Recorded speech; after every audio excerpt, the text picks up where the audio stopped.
Our school has an interesting history. It began in 1902 as part of a children's home called the Hollies. The Hollies was originally a big country house called Marylebone, and it belonged to the Earl of Sandwich, who actually invented the sandwich we know today. The Earl sold Marylebone House to the Louis family, who made their money trading with the East Indies.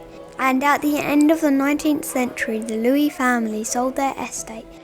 It was bought by Greenwich and Deptford Guardians, who were the officials responsible for the care of the poor. They wanted to use the house as a children's home, although not just for orphans, but for the poor too.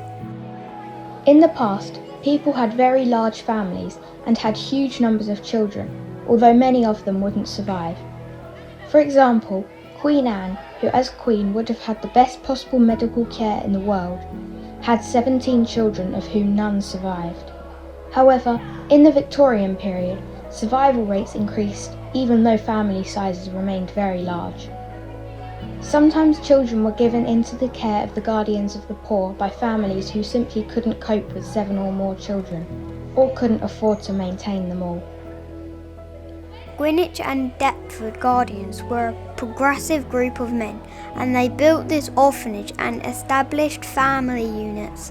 It was organised into family groups. The idea was that the children would have brothers and sisters and live as a family unit. The Guardians of the Poor carried on until 1930, when the Poor Law was abolished and the responsibility of the Guardians were transferred to the county councils instead.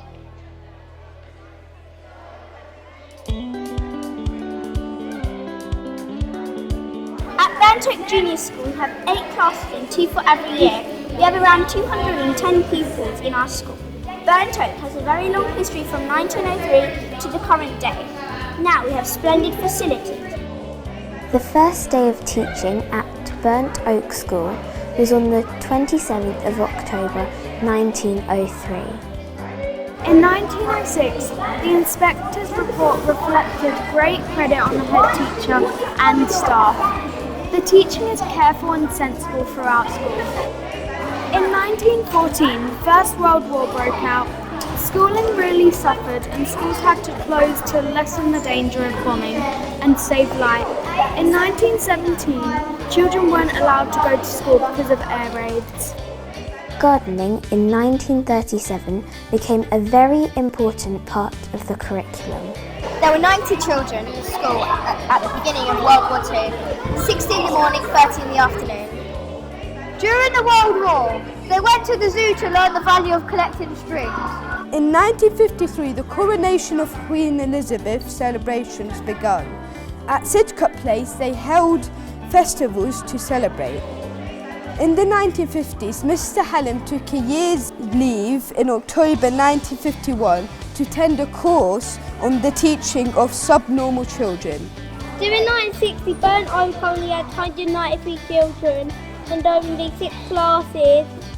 In 1971, the school choir was invited to Downing Street to perform to the Prime Minister, Sir Edward Heath. In the 1980s, despite temperatures remaining well below freezing, the school remained open. 5 years later, 1987, the Great Hurricane struck. The school was closed for only 1 day. During COVID, it wasn't that great because we had missed out on loads of school trips and loads of learning for that year. It was also really dull because we couldn't go out and see any of our friends. It was really scary because anyone had a chance of getting COVID, and if they were vulnerable, they could die. Homeschooling was annoying because at first it was only printouts and that costed a lot of money. When schools realised that the pandemic was going to last longer than they originally thought, Burnt Oak teachers made video lessons, which we watched at home. In the spring term 2021, we had live lessons using Zoom, so we could talk to the teachers and see our friends online.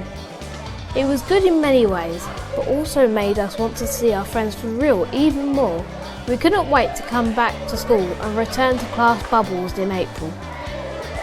Thank you for listening!